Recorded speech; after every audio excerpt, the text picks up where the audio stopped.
Hola, ¿qué tal? Bienvenidos a un video más. Bueno, vamos a hablar de lo que es la miseria. Miseria que la podemos observar con coloración de grano y en cultivo, con una coloración de grano con una muestra directa.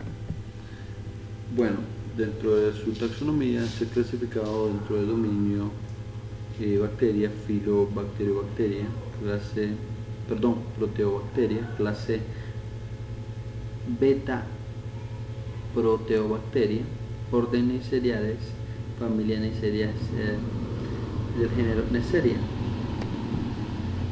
Bueno, existe la Neisseria gonorrea, que se conoce como gonococo, es siempre considerada patógena aún en los casos en que esté asintomática. Y está la Neisseria meningitidis, que es meningococo. Puede colonizar el tracto respiratorio alto y causar enfermedades humanas importantes que puede causar epidemia.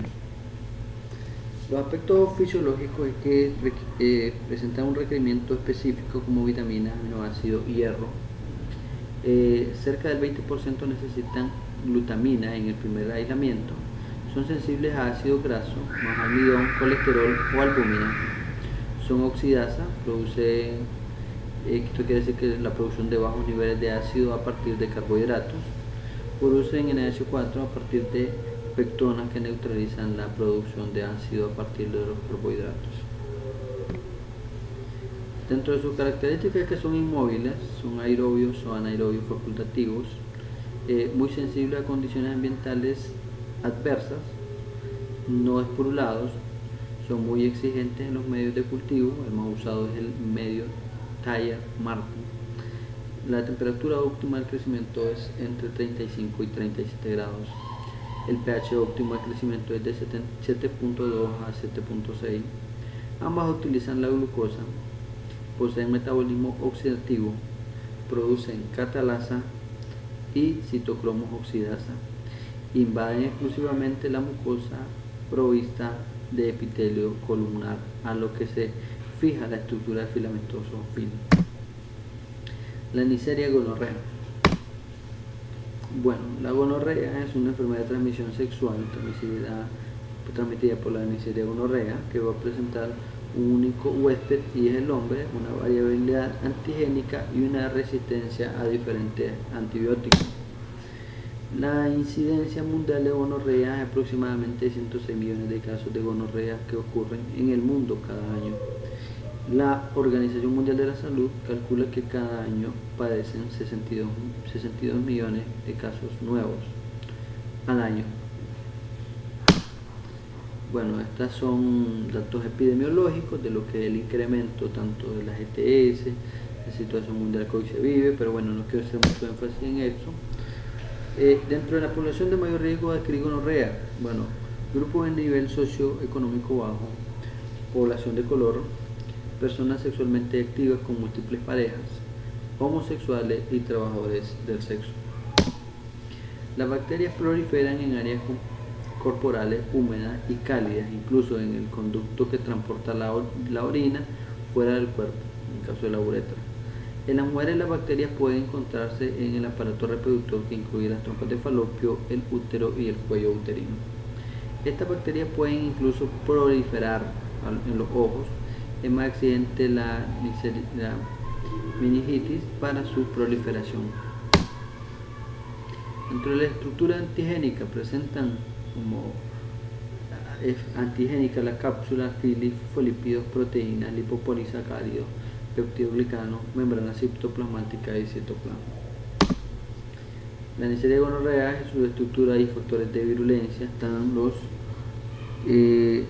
a nivel de la membrana citoplasmática, membrana externa, lipopolisacáridos, filis, cápsula, proteínas de membrana externa, fosfolípidos. Dentro de la estructura de superficie de la Neisseria gonorrea está lo que son diferentes proteínas unidas a la membrana. En esta representación esquemática de la estructura superficial de la Neisseria gonorrea. Bueno, existen características del cultivo, y es que forman tipos distintos de colonia. El T1 y T2 en aislamiento fresco primario son pequeñas en forma de cúpula. T3 y T4 los siguientes pasajes aparecen en colonias más grandes y aplanadas. Las colonias T1 y T2 son colonias pequeñas, brillantes y densas, típicas de aislamiento reciente de casos de gonorrea.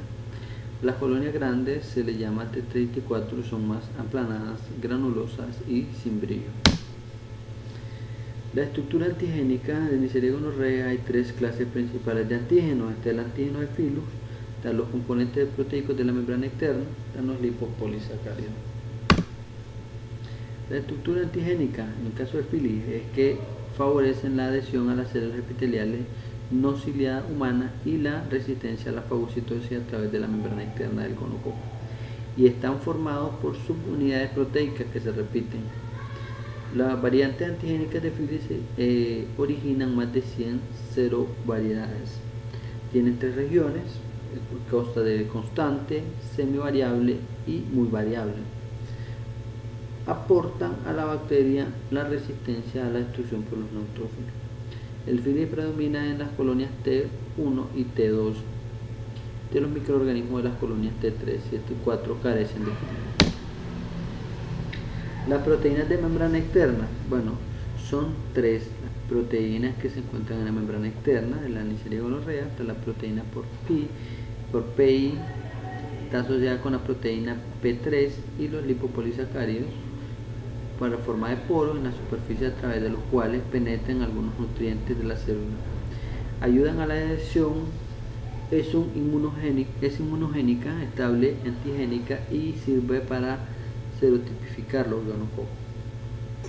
Se asocia con la resistencia a los gonococos al poder bactericida del suero. También está la proteína OPA, que aparece en la superficie externa de la membrana exterior. Su función es la adhesión al gonococo en las colonias, así como en su adhesión a las células epiteliales. La OPA se encuentra en las cepas cuyas colonias son opacas. También está la proteína RMP, que está presente en todos los gonococos, forman complejos con las proteínas y en los lipopolisacáridos para producir poros sobre la superficie de la célula, y es el sitio principal de enlaces de la IgG. En esta imagen miramos una representación esquemática de la estructura superficial de la gonorrea. Existen otras proteínas como la H8, la proteína IgA1, luego también están los lipopolisacáridos, el peptidoglucano, bueno, nosotros sabemos que en muchas células el peptidoglucano es factor de virulencia. Están los polifosfatos de superficie de cápsula.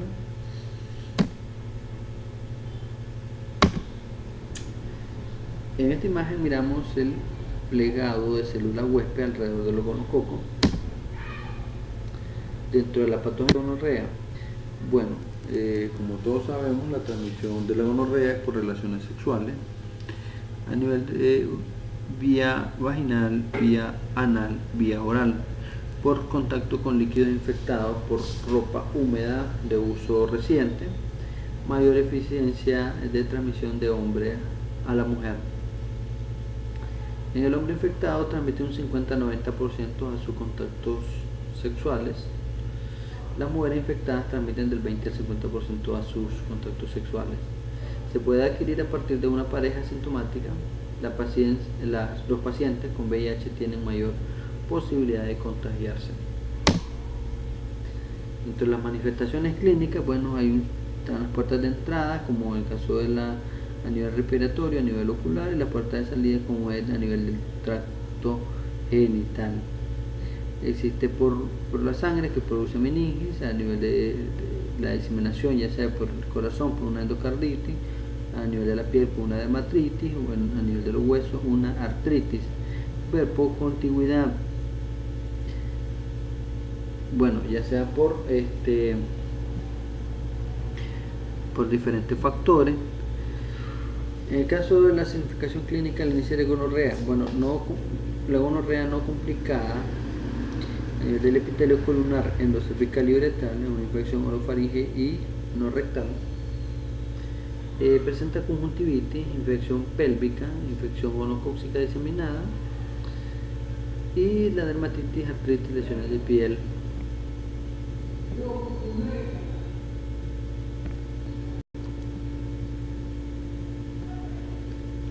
Bueno, como les decía, dentro de la infección gonocócica en el hombre hay un periodo de incubación que varía de 2 a 7 días. Va a presentar el paciente disuria, prurito y ardor leve. Dentro de la secreción uretral, luego de purulenta, clara, sin tratamiento, una uretra posterior. Y por último, las complicaciones como el caso de prostatitis, epidermitis, entre otras. Los síntomas en los hombres comprenden un dolor y ardor al orinar, aumento de la frecuencia o urgencias urinarias, secreción del pene, hay secreción de color blanco, amarillo o verde, abertura de orificio uretra roja o inflamada. Los testículos sensibles o inflamados, dolor de garganta, faringitis gonocócica. Aquí miramos una uretritis gonocócica con una incubación de 2 a 7 días, severa disuria, descarga uretral purulenta, la mayoría son sintomáticas. Dentro de la infección gonocócica en la mujer, se localiza en el endocervix, se descarga vaginal purulenta, irregularidad menstrual y disuria. Dentro de las complicaciones está salpingitis, peritonitis pélvica, entre otras, y va a producir también infertilidad. A nivel de la sangre va a presentar un Roche, artritis y infecciones ya diseminadas. Los síntomas en las mujeres pueden ser muy leves y pueden confundir con otro tipo de infección. Estos síntomas comprenden como flujo vaginal, dolor y ardor al orinar, aumento de la micción, dolor de garganta, relaciones sexuales dolorosas, dolor intenso en la parte baja del abdomen. Si la infección se disemina en las trompas de falopio, hay fiebre si la infección se disemina a las trompas de falopio también. Una cervicitis gonocócica, aquí observamos una incubación de 3 a 10 días con los síntomas, con una descarga vaginal, sangrado vaginal, signos cervicales como eritema, exudado purulento. Una cervicitis gonocócica. Dentro de las enfermedades pélvicas inflamatorias agudas, está la infección gonocócica en hombres y mujeres, uretritis, proctitis, infecciones faringeas, conjuntivitis, infecciones gonocócicas diseminadas. Dentro de las infecciones gonocócicas maltratadas lleva a una estenosis uretral, infertilidad, embarazo ectópico, aborto, ceguera, infección genocócica diseminada. Aquí miramos una Neisseria gonorrea oftálmica neonatal. También está la Neisseria gonorrea en foto de vesícula, a nivel de la mano. Aquí está una lesión ya necrosante, una lesión ulcerosa y necrótica. Aquí se observa una esquimosis producida por Neisseria gonorrea. Y las infecciones gonocócicas en niños como la vulvovaginitis, uretritis, proctitis. Todos los casos deben ser considerados posible evidencia de abuso sexual. Siempre se debe obtener cultivo. Dentro de la mucosa bucal se presenta eritematosa con sensación de escazor y ardor de irosina, y se forman úlceras cubiertas por pseudomembranas blanquecinas, y las carrillas y las encías fácilmente pueden confundir con estomatitis estreptocócica, las infecciones herpéticas, por lo que el aislamiento e identificación de la Neisseria gonorrea establece el diagnóstico. Dentro de la profilaxis, las mayores esfuerzos para frenar la gonorrea se encuentran en la educación, en la detección precoz, el control y el seguimiento del paciente. La promiscuidad y la falta de protección son las principales causas de gonorrea. Hablando ahora de la Neisseria meningitidis. Esta Neisseria, el agente causal de la fiebre cerebroespinal epidémica o meningitis meningocócica, fue descrito por primera vez en 1805 en Ginebra, Suiza. La tendencia a afectar a niños pequeños y reclutados militares hacinados en cuarteles. En 1909 se descubrió que las personas sanas podían ser portadoras del meningococo. La aparición de las sulfamidas eliminó el estado de portadores en la población hacinada. La aparición de antibióticos disminuyó la mortalidad. A partir de 1963 aparecieron cepas resistentes y una justificada motivación al desarrollo de vacunas seguras y efectivas contra el serotipo A, C, Y y W135. Aquí miramos una Neisseria meningitidis. Dentro de la estructura antigénica está el antígeno capsular. Existen un sinnúmero de serotipos que, bueno, no se los quiero describir porque se haría más largo el video. Antígenos somáticos, está la endotoxina, como los lipopolisacáridos, que son agentes de inmunotipo 12. Está el FILI, que no es protector. Bueno, el esquema de identificación de cepa. Bueno, está el B2A, que va a ser de membrana externa con proteínas con más de 20 serotipos. Está a nivel de la cápsula. Luego están los polisacáridos, que existen 13 serotipos, y los lipopolisacáridos, que existen 12 inmunotipos.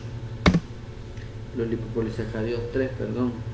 Bueno, la cápsula de polisacárido ha sido los principales factores de virulencia. El rol de la cápsula en la virulencia es que protege a la bacteria de la respuesta inflamatoria del cuerpo, como activación del complemento y la muerte mediada por fagocitosis.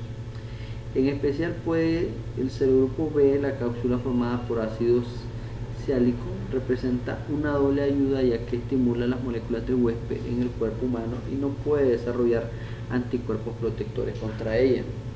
Y al no ser antigénica, tampoco se pueden utilizar para la creación de vacunas. El FILI tipo 4 son estructuras filamentosas que constan de subunidades de proteínas que extienden desde la superficie de la bacteria. Su rol es de promover la adhesión a las células endoteliales y epiteliales. En esencial, ha sido estable como un principal mecanismo mediante la cual las bacterias, la cápsula, se adhieren.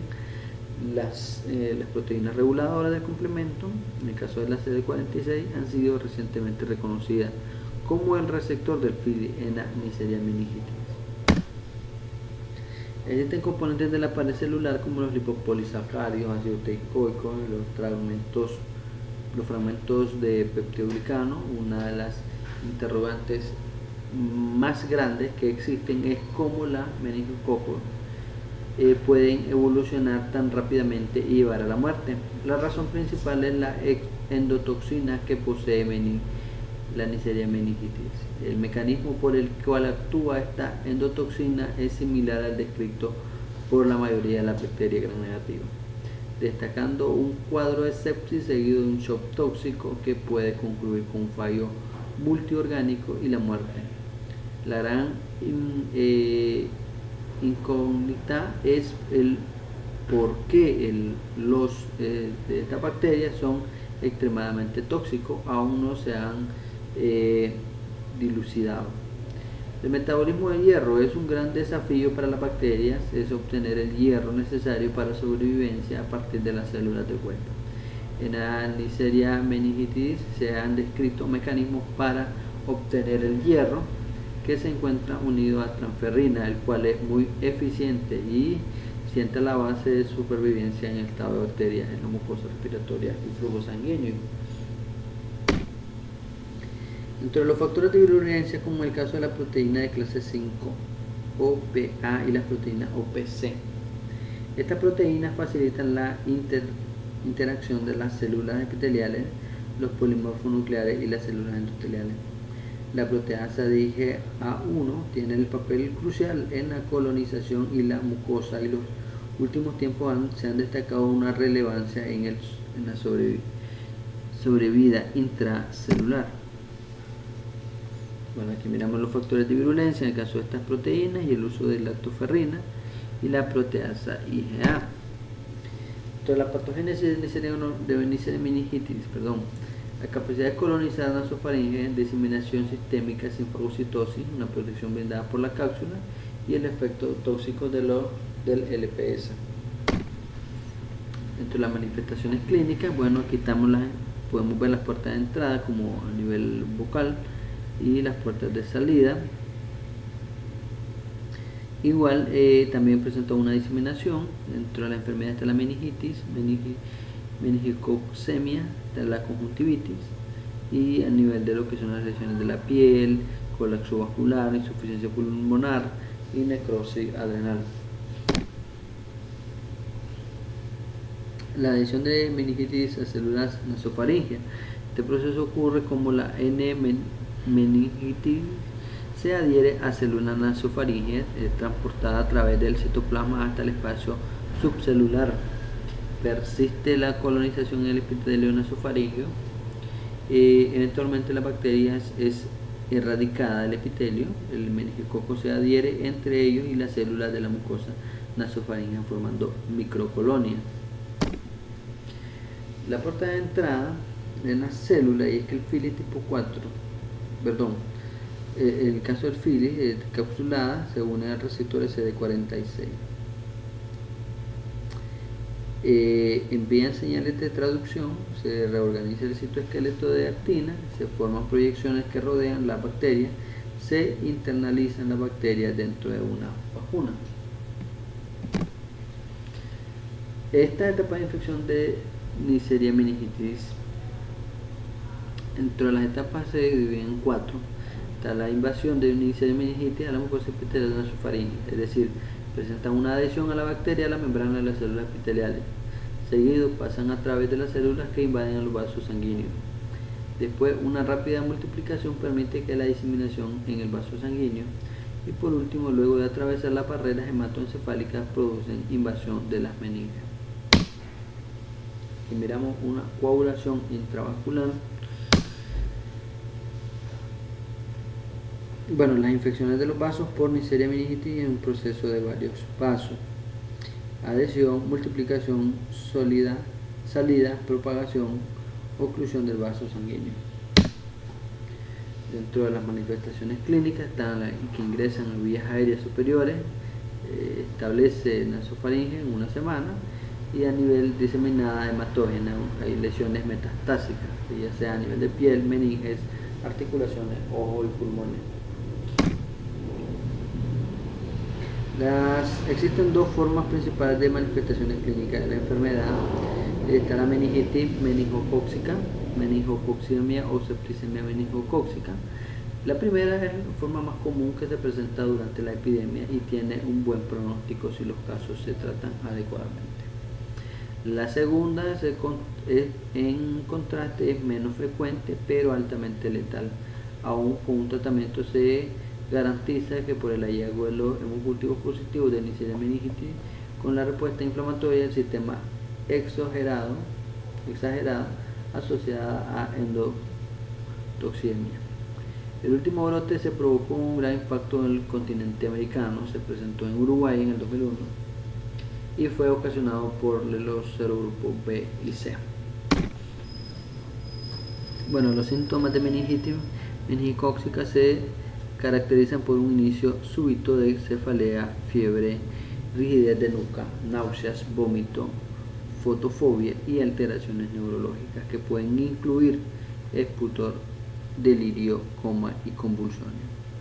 En infante hay síntomas atípicos sin rigidez de nuca, absolutamente de la fontanela, hay irritabilidad y llanto inconsolable, vómito, convulsiones, rechazo al alimento e hipotonía. Se calcula que en el mundo existen cerca de 500 millones de portadores de la bacteria de la nasofaringe.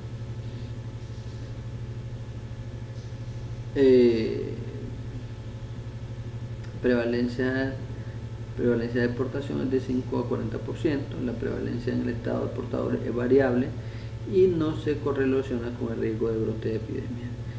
Menor del 1% de los portadores llega a ser sintomática.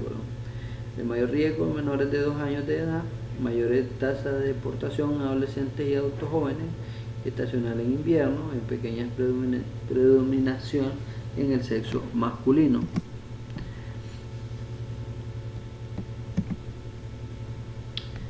Dentro de los síntomas típicos, de acuerdo al curso de la enfermedad, está la no específico, que hay una irritabilidad, pérdida de apetito, fiebre, náusea, dolor de garganta.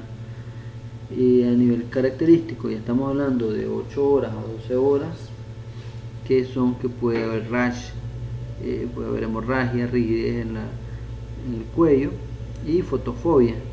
De 15 horas a 24 horas tardío ya sería con convulsiones, delirios, pérdida de la conciencia, incluso hasta la muerte. La Organización Mundial de la Salud informa que se producen en el mundo casi 500.000 casos de enfermedad meningocócica al año, ocasionando alrededor de 50.000 muertes prematuras. Aproximadamente el 10% de personas que contraen la enfermedad meningocócica mueren.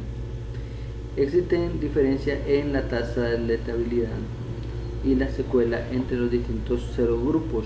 La enfermedad invasiva por el serogrupo C causa el doble de letalidad y 5 veces más secuelas que la producida por el serogrupo B. Entre un 10 y 20% de los que sobreviven a la infección por meningococo tienen secuelas graves que afectan la calidad de vida y suelen ser definitivas: pérdidas de la audición, convulsiones, hidrocefalia, retraso madurativo, neurológico, insuficiencia renal, amputación de miembros y escaras que requieren injertos.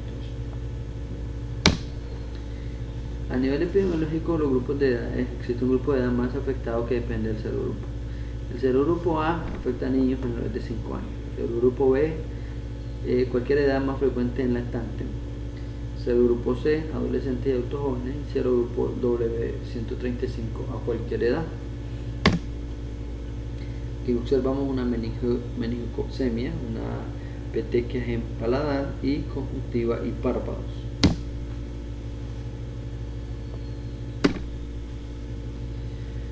La situación epidemiológica global es que en Europa, Australia y Nueva Zelanda la incidencia de la infección por meningococo presenta un rango entre 0.2 a 14 casos por 100.000 habitantes, mayoría de los casos por el serogrupo B. En América, 0.3 a 4 casos por 100.000 habitantes. En Estados Unidos la mayoría de los casos B y C, y en América Latina la mayoría de los casos B y C. En Asia, A y C son datos limitados. En África, un cinturón de meningitis, el serogrupo A, y los picos de las enfermedades llegan a más de 100 por cada 100.000 habitantes. La epidemiología global de serogrupos meningocócicos es dinámica y no resolvible.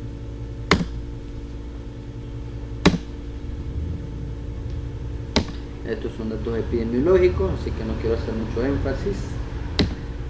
Bueno, dentro de lo que es el diagnóstico está el cultivo de aislamiento. Está en agar chocolate, un agar suplementado con extracto de levadura e isobitale. También está el método de Thayer-Martin, del medio de New York City.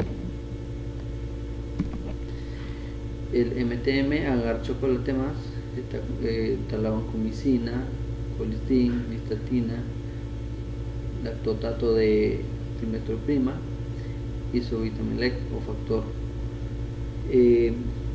Bueno, esto también está lo que es el diagnóstico subjetivo, que es la secreción endocervical, mucopurulenta, secreción uretral, exposición sexual con paciente infectado, LCR purulento. En el diagnóstico presuntivo está el diplococo gram negativo, intracelular directo, crecimiento de diplococo gram negativo, morfología típica, oxidasa positiva, catalasa positiva. La detección de antígenos en muestras directas sin cultivo, tal Neisseria meningitis, del test de aglutinación del látex, que es con coagulación, sigue con una reacción de polimerasa en cadena. La Neisseria gonorrea, que hay un momento de detección de antígenos por inmunoensayo y por de sondas de ADN. El diagnóstico definitivo confirmatorio sería simplemente lo que el cultivo de aislamiento de la Neisseria gonorrea con Neisseria meningitis. La morfología de las colonias son coloración de Gram, oxidasa, catalasa, utilización de azúcar. Identificación confirmatoria, propiedades bioquímicas, metabolismo de medio agar tripteína, cistina. También están los test serológicos a partir del cultivo. Bueno, aquí miramos una coloración de Gram con un cultivo, una muestra directa que lo presentamos al inicio, que se observan las colonias de Neisseria meningitis. Aquí está una colonia de Neisseria gonorrea. Las pruebas del diagnóstico de laboratorio, son las pruebas bioquímicas, el test de utilización de carbohidratos para Neisseria meningitis y Neisseria gonorrea. Comportamiento antimicrobiano de Neisseria gonorrea, y esto ha venido evolucionando según el pasar de los años, y es que antes de 1940 la sulfonamida de 5 a 6 años el 60% presentó resistencia. De 1940 la penicilina, en 1950 sin aumentada a penicilina, en 1976 alta resistencia a penicilina, beta-lactamasa, en 1986 la resistencia a tetraciclina, transposones, terapia con fluoroquinolona, en 1996 en Hong Kong el 15% de resistencia a fluoroquinolona. Esto así ha venido evolucionando lo que es la resistencia a esta bacteria, y es que hoy en día hay un descontrol, lo que en el caso de los antibióticos hay un uso irracional de ellos, y esto conlleva todo este tipo de circunstancias. Bueno, este video ha sido un poco largo, un poco estresante, ya que hemos grabado varios videos el día de hoy, por eso pedimos disculpas si nos hemos dado una presentación tan de calidad, pero espero nos comprendan. Les agradecemos y los invitamos siempre a suscribirse y dejar su comentario.